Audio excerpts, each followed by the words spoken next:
मुद्दा समजून घ्या. भूषण गवईंनी एक स्टेटमेंट केलं आणि त्यांच्या समोर काम करणारा, त्यांच्या हाताखाली काम करणारा कोणतरी एक छोटा चुटपुटिया वकील त्यांनी त्याला चप्पल मारून मारली. आता तुम्ही समजून घ्या की भारत देशाच्या सरन्यायाधीशाला जर कोणी चप्पल फेकून मारलं तर तो ह्या देशाचा अपमान आहे का व्यक्तीचा नाही.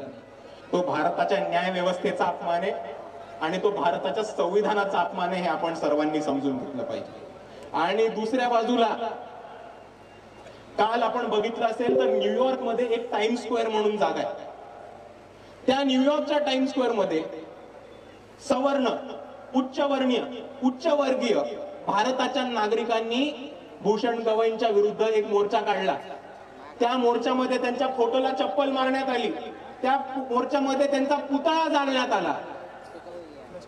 आणि अजूनही भूषण गवईंची लोक ह्याच्याबद्दल गप्प आहेत. ज्या व्यवस्थेने, ज्या पक्षाने त्यांना सरन्यायाधीश बनवलं ती लोक गप्प आहेत. पण भूषण गवईंची लोक गप्प असली तरी आपल्याला फरक पडत नाही. जिकडे जिकडे अन्याय अत्याचार होतो आणि जिकडे जिकडे चुकीचं घडतं तिकडे तिकडे एक आंबेडकरवादी आवाज उचलणार.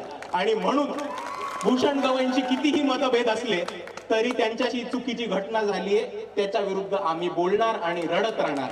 आणि म्हणून या घटनेनंतर मी डायरेक्ट अमित शहांना चॅलेंज करतोय की काल भूषण गवईंची भारताच्या सीजीआयची एफईजी जाळण्यात आली, भारताच्या सीजीआयला चप्पल मारण्यात आलं, त्यांच्या फोटोला चप्पल मारण्यात आलं. हा एका दलित माणसाचा अपमान नाही, हा एका व्यक्तीचा अपमान नाहीये, हा भारत देशाचा अपमान आहे, हा भारताच्या संविधानाचा अपमान आहे आणि हा भारताच्या न्याय व्यवस्थेचा अपमान आहे. म्हणून मी अमित शहांना चॅलेंज करतो की जर तुम्हाला या देशाची सुरक्षा महत्वाची असेल आणि जर तुमच्यामध्ये दम असेल तर त्या एनआरआयचा सगळ्यात पहिले पासपोर्ट रद्द करा. तिथे जे जे भारताचे नागरिक आहेत अमेरिकेमध्ये त्यांचा पासपोर्ट रद्द करा आणि जे जे एनआरआय आहेत त्यांना परत येण्यासाठी त्यांचा व्हिसा रद्द करा. जर तुम्हाला भारताची सुरक्षा आणि भारताची सॉव्हर्निटी ही महत्वाची असेल तर आपले होम मिनिस्टर ह्याच्यावर नक्कीच ऍक्शन घेतील अशी मी त्यांच्याकडनं अपेक्षा ठेवतो. आणि हे